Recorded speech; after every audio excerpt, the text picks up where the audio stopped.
Merci et bonjour à tout le monde. Ça va être un petit peu compliqué d'arriver derrière cette présentation qui était extrêmement riche. Peut-être vous dire d'où je parle. Donc moi, je ne suis pas sur les neurosciences cognitives. Par contre, je suis sur les sciences de l'éducation. D'abord, est-ce que vous m'entendez bien? Parce qu'avec le masque, on ne se rend pas bien compte. Ok, merci.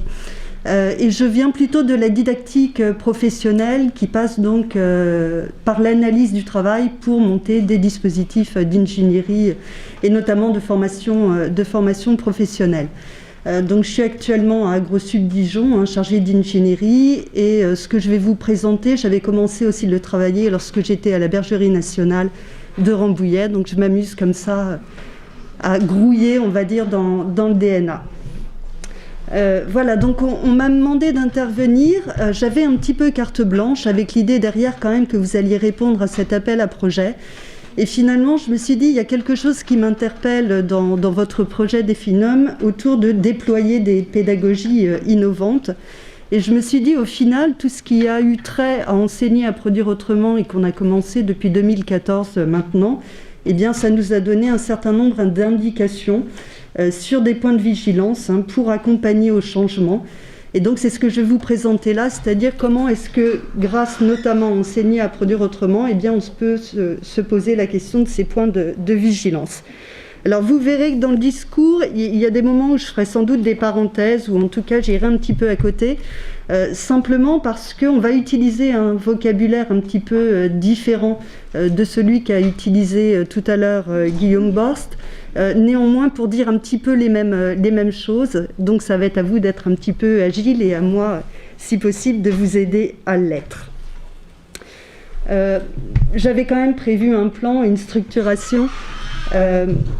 D'abord, j'avais envie d'éclairer un petit peu les liens entre innovation pédagogique et enseigner à produire autrement. Ce sont des liens qui sont plutôt implicites, on va dire, mais revenir dessus.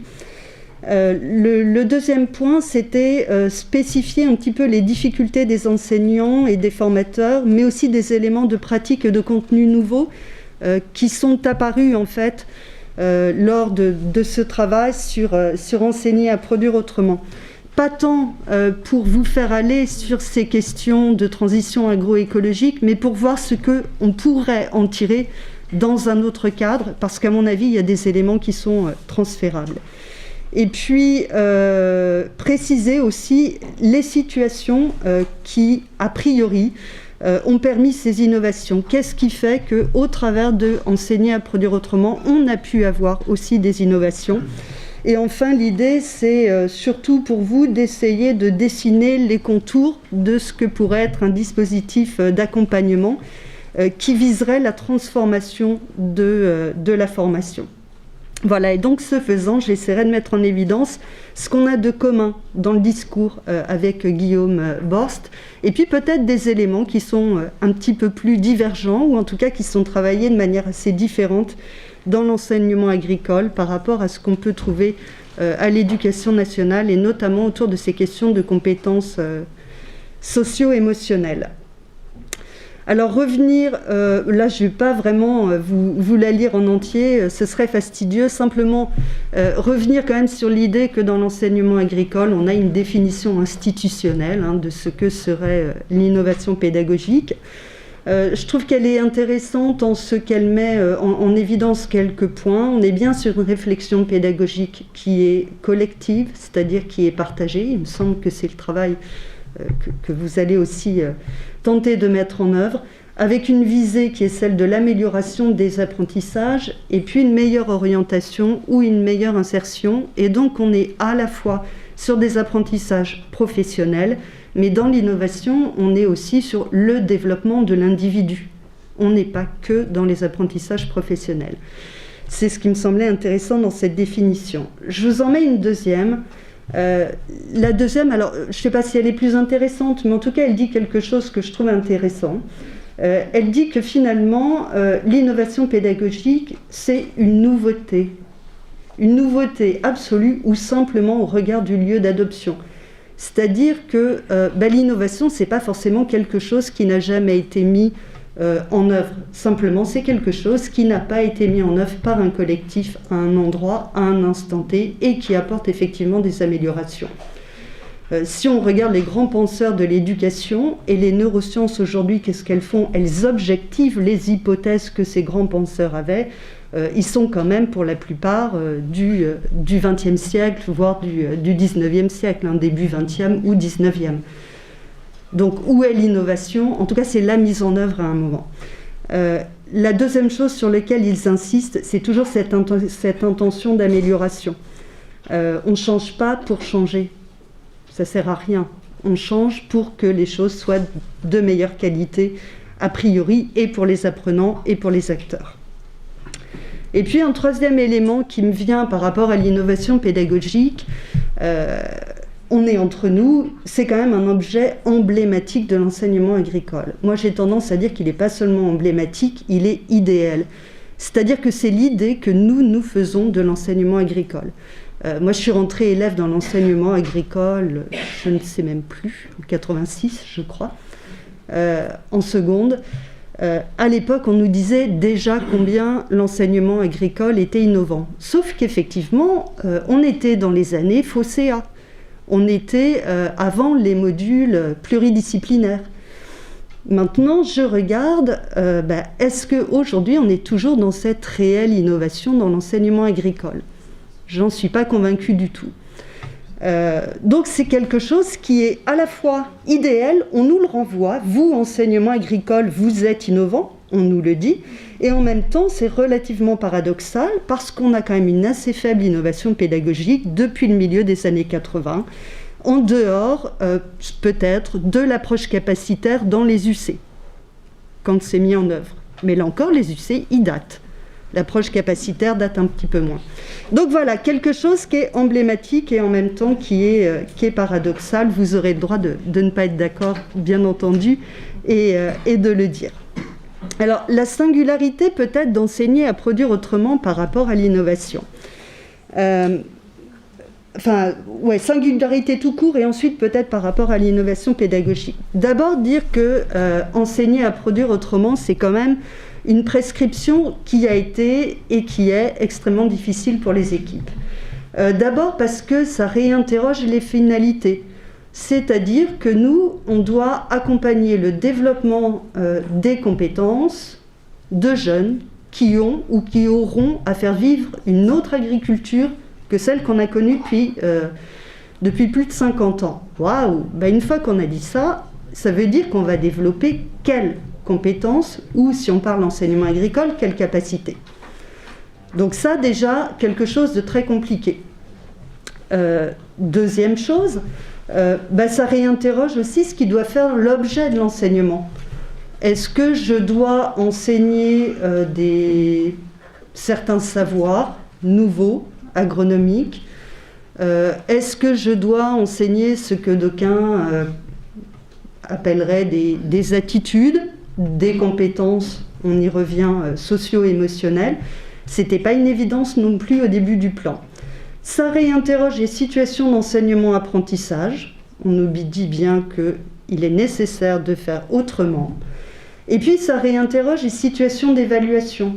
Comment est-ce que je suis capable d'évaluer la capacité d'un jeune à finalement se lancer dans une activité qui comprenne en tout cas le rapport à la nature de manière différente?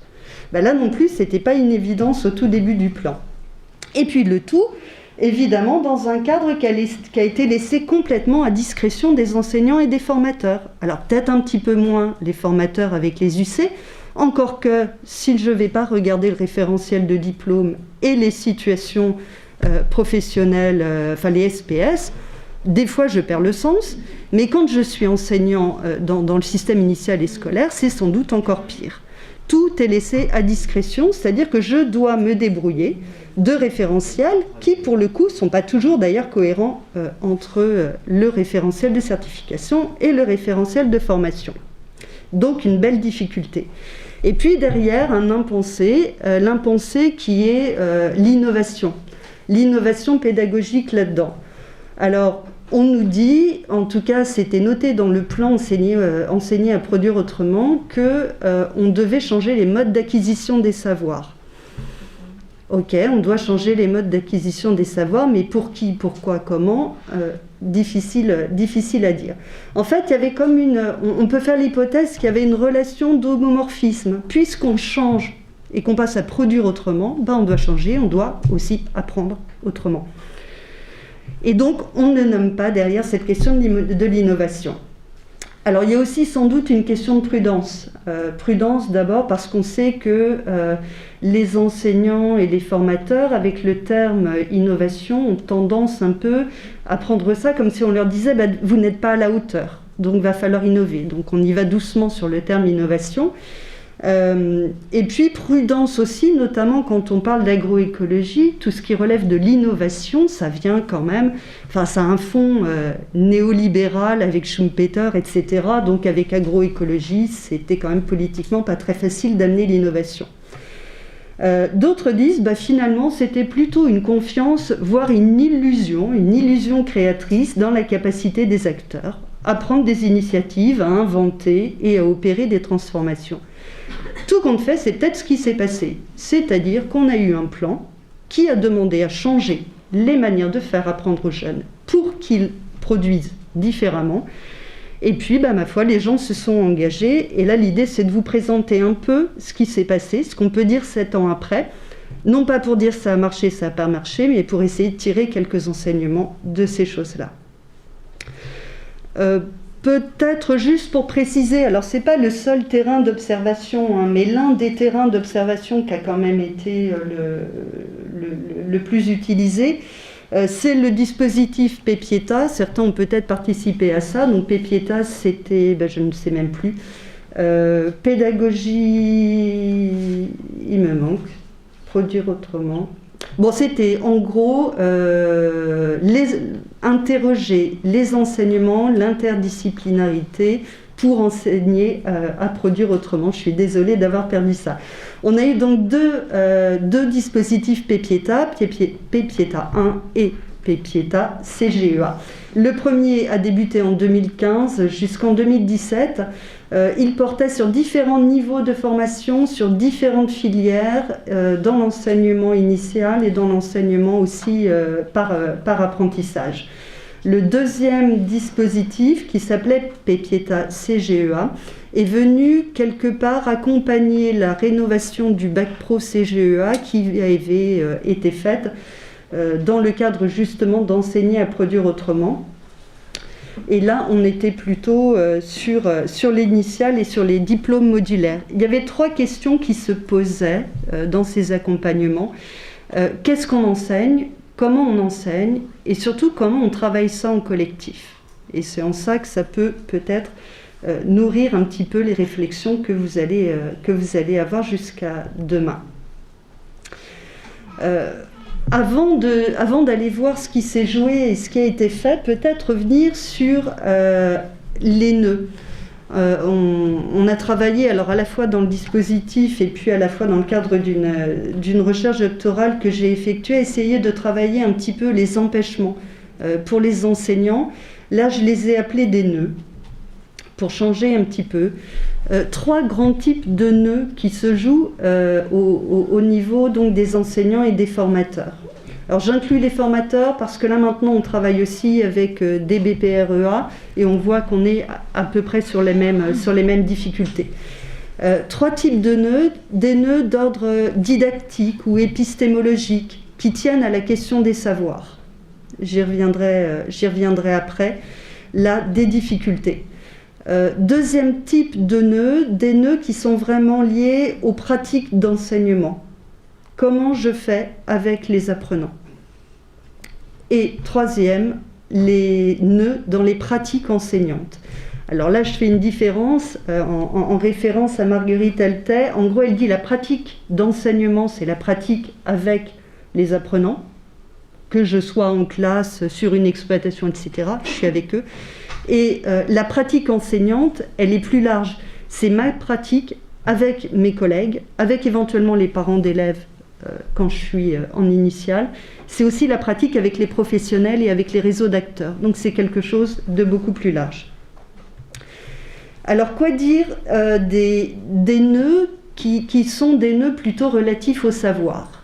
Là, je vais peut-être pas, alors je vais pas aller dans le détail parce que c'est pas enseigner à produire autrement qui vous intéresse, mais je vais être obligée de spécifier 2-3 choses quand même. On s'aperçoit qu'il y a 3 types de savoirs importants. AE pour agroécologie, transition, et les savoirs situations, c'est-à-dire spécifiques à des situations professionnelles.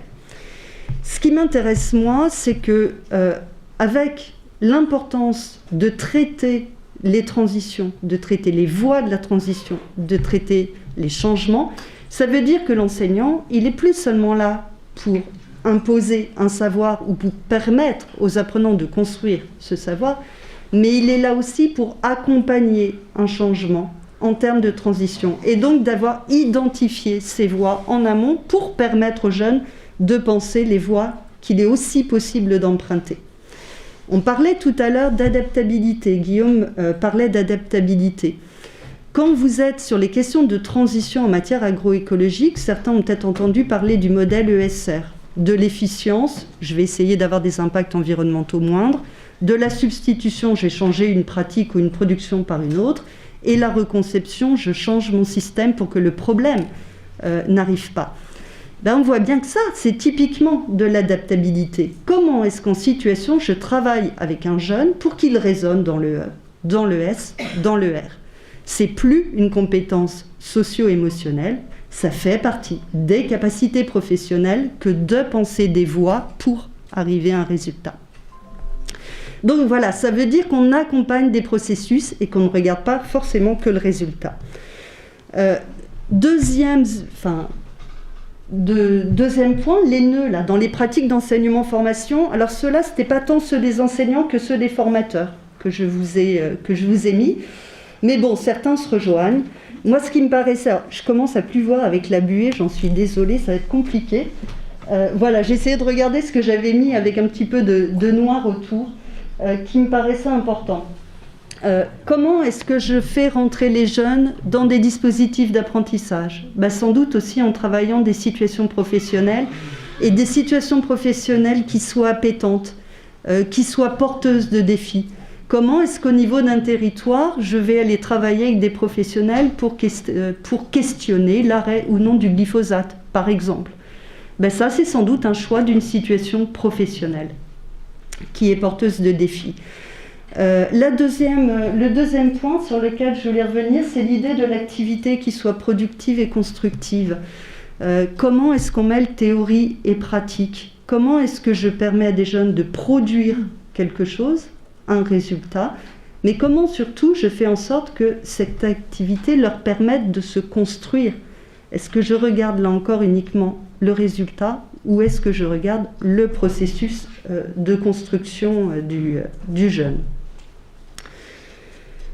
Et puis, alors l'étayage des apprentissages, quand je disais qu'on n'utilise pas les mêmes mots, tout à l'heure on disait voilà, réinterroger le jeune à certains moments du cours, sur ce qui a été compris, pas compris, etc.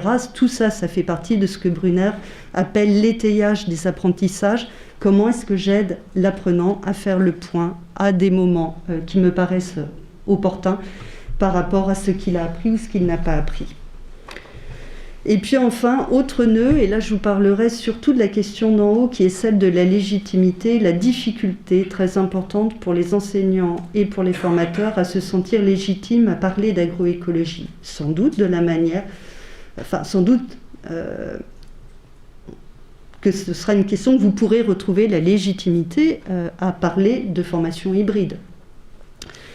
Cette légitimité-là, c'est à la fois par rapport aux apprenants parfois, par rapport aux collègues très souvent, et par rapport aux partenaires et par rapport au territoire, encore plus en termes d'agroécologie. Et cette légitimité, elle se construit au sein des établissements, mais elle se construit parce qu'il y a du management et parce qu'il y a du pilotage. Et si on n'a ni management ni pilotage des équipes, il est fort probable que les gens ne se sentent pas légitimes et qu'au bout d'un moment, eh bien, ils arrêtent, ou alors qu'ils continuent, mais qu'ils continuent de manière individuelle. Donc on retrouve certainement des points qui sont communs. Alors sur les éléments de contenu et de pratique nouveaux, je vais essayer d'aller très vite, parce que, en tout cas, des résultats chez les équipes d'ordre épistémique, d'abord dans le rapport au savoir. Alors on nous dit certes que le développement de compétences socio-émotionnelles, derrière ça pourrait permettre aussi de mieux se construire des savoirs, sans doute. Néanmoins, parfois les savoirs, ils ont beaucoup de saveurs. Et on s'est aperçu, notamment avec Enseigner à produire autrement, que sans doute dans l'enseignement agricole, à un moment, on les avait mis un petit peu trop de côté, les savoirs. Et qu'il fallait sans doute les réinterroger, mais pas n'importe lesquels. Est-ce que ce sont des savoirs de type connaissance, je connais plein de choses sûres, ou est-ce que ce sont des savoirs de type conceptuel, c'est-à-dire que finalement je sais en connaissant, je suis capable de me sortir plutôt d'une situation. Parce que j'ai des savoirs qui instrumentent mon cerveau. Les savoirs qui instrumentent le cerveau, quand tout à l'heure je vous disais par exemple l'ESR. Une fois que j'ai construit ESR, je suis capable, en aquaculture, en forêt, en agroéquipement, on l'a même tenté sur les services à la personne et au territoire, de penser ces 3 formes de transition, l'EE, l'ES et l'ER. C'est quelque chose qui instrumente. Et ça, ce sont véritablement les savoirs conceptuels. Tout à l'heure, quelqu'un dans la salle posait la question, et les élèves les plus en difficulté. On a très souvent eu tendance à dire, les élèves en difficulté, surtout, restons pratiques, soyons dans le concret. Or, il y a des études qui ont été faites, Bautier, Rochex, Rayou, par des sociologues qui ont travaillé avec des élèves en zone éducation prioritaire, et finalement, ils disent quoi ? Ils disent, les élèves pour lesquels il est le plus nécessaire de conceptualiser, ce sont les élèves qui sont en difficulté. Un seul exemple, si vous regardez, alors là on va tomber dans du disciplinaire, mais tant pis, si vous regardez les travaux de vos collégiens chez vous, vous allez voir un cours de géographie, alors moi je viens de la géo, un cours de géographie, et vous allez traiter des massifs anciens. Pour traiter des massifs anciens, vous allez vous servir du massif central. Vous travaillez avec les jeunes sur le massif central, et puis vous avez un devoir qui va tomber pour vos gamins, et ça va être le massif armoricain. Totalement injuste. On n'a jamais vu le massif armoricain. Évidemment qu'on va tous avoir des mauvaises notes. Sauf que l'implicite chez l'enseignant, c'est que lui, il travaillait les critères du massif ancien. Mais l'élève, le plus en difficulté, lui, il est resté dans l'activité. Il a colorié des cartes. Il a regardé, il a fait des traits, il a fait des masses, il a mis du vert, il a mis du jaune. Il n'a pas compris du tout qu'il traitait des massifs anciens. Donc, nécessité d'aller conceptualiser avec ces jeunes. Je vais me dépêcher, sinon je vais être en retard.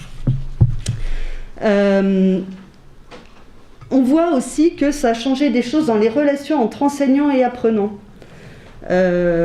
Avec EPA, on a enfin dit clairement qu'on sortait de l'imposition d'informations pour aller vers le développement de capacités, et notamment de capacités à s'adapter.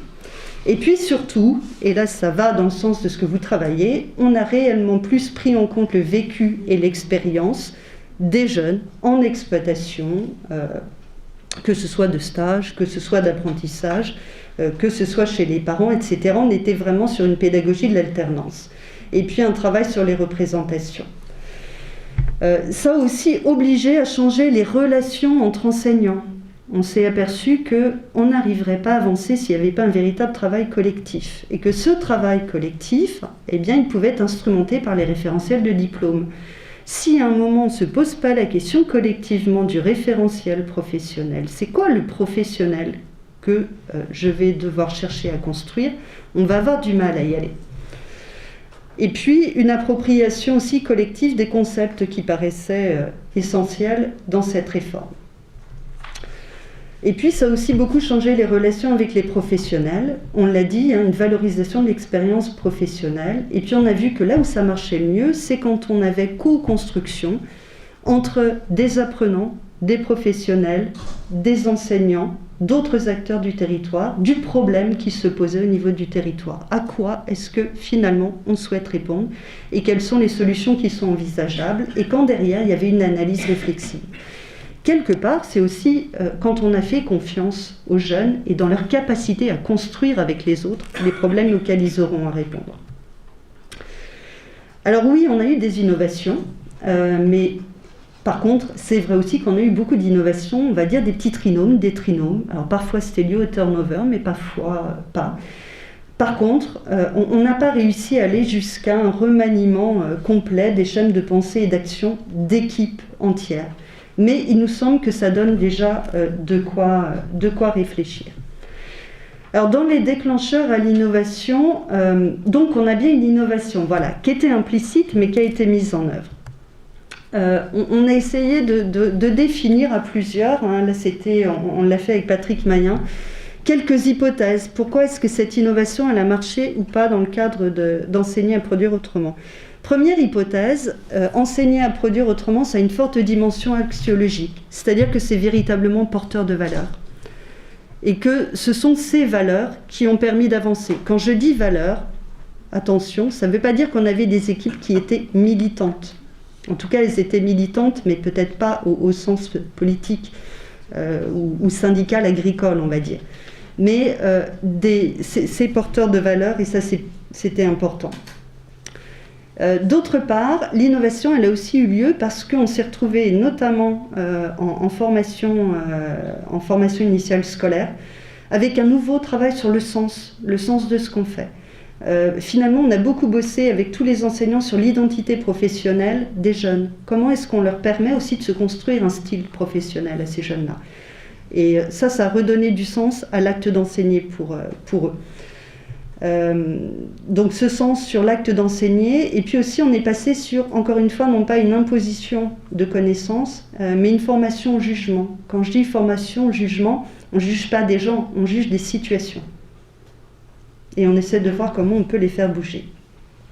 Alors ça a été aidé aussi parce qu'on a eu l'introduction de nouvelles capacités et puis de nouveaux concepts dans les référentiels de certification, notamment tout ce qui est autour des ressources communes, mais là c'est spécifique, je ne vais pas entrer là-dedans, mais en tout cas ça a été quelque chose qui a beaucoup aidé. Et puis, et j'y reviendrai rapidement tout à l'heure, on a quand même eu un appui, un accompagnement des équipes. Cet appui, cet accompagnement, tout à l'heure, Guillaume Bors vous exhortait à évaluer, moi j'ai mis un autre mot à la place, c'est formaliser et référentialiser. Formaliser, qu'est-ce qui s'est passé pour les équipes, comment on avançait, quelles difficultés on a eues, et référentialiser, c'est quelles références on se donne pour justement valuer. Alors moi je parle plus de valuation que d'évaluation. La valuation, c'était dit, ouais, c'est l'idée de donner de la valeur à. Et pour donner de la valeur à, eh bien, évidemment, je vais évaluer. Et ça, si on n'a personne pour le faire, y compris dans vos dispositifs, ça veut dire qu'il y aura peut-être de l'innovation, mais qui, à aucun moment, ne pourra en faire un effet. Alors, peut-être pas boule de neige, mais en tout cas, se transférer ou être transférable. Donc, on est bien dans le cadre d'une conjonction, là, entre un cadre, une incitation et des personnes. Quand on dit qu'il y a une dimension axiologique forte, c'est aussi parce que l'institution, à l'époque, avait autorisé. C'est-à-dire que le plan enseigné à produire autrement était un plan ministériel, institutionnel qui autorisait à. Là, on peut aussi imaginer que le collectif que vous formez dans Préférence Formation autorise les individus et les équipes à. Et alors, peut-être pas tout à fait, pas encore pour terminer, mais presque. Ce que je voulais montrer, c'est que finalement, enseigner à produire autrement, ça a quand même été un remaniement des identités professionnelles des enseignants et des formateurs. À la fois sur les finalités, j'ai dit tout à l'heure, mais aussi sur la manière de le faire et sur ce qu'on accompagnait, ce processus au changement.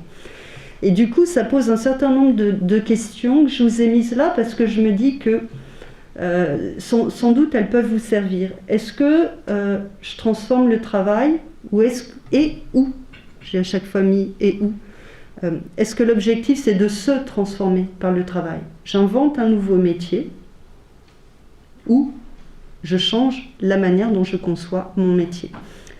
Est-ce que je pense les résultats et où est-ce que je pense les processus? dans ma réponse à l'appel à projet. Est-ce que je change uniquement les pratiques et ou est-ce que je change les représentations? Les pratiques, c'est toujours une réponse à des représentations. Si je n'ai pas accès à ces représentations-là, si je ne vois pas lesquelles font obstacle, je vais avoir du mal à bouger les pratiques qui sont derrière. Donc, sans doute faudra-t-il tenir les trois ensemble. En tout cas, moi, c'est comme ça que je l'imagine. Pour faire évoluer le système, il faut qu'on ait une visée de transformation et d'évolution des pratiques. Mais il faut aussi avoir une visée de formation.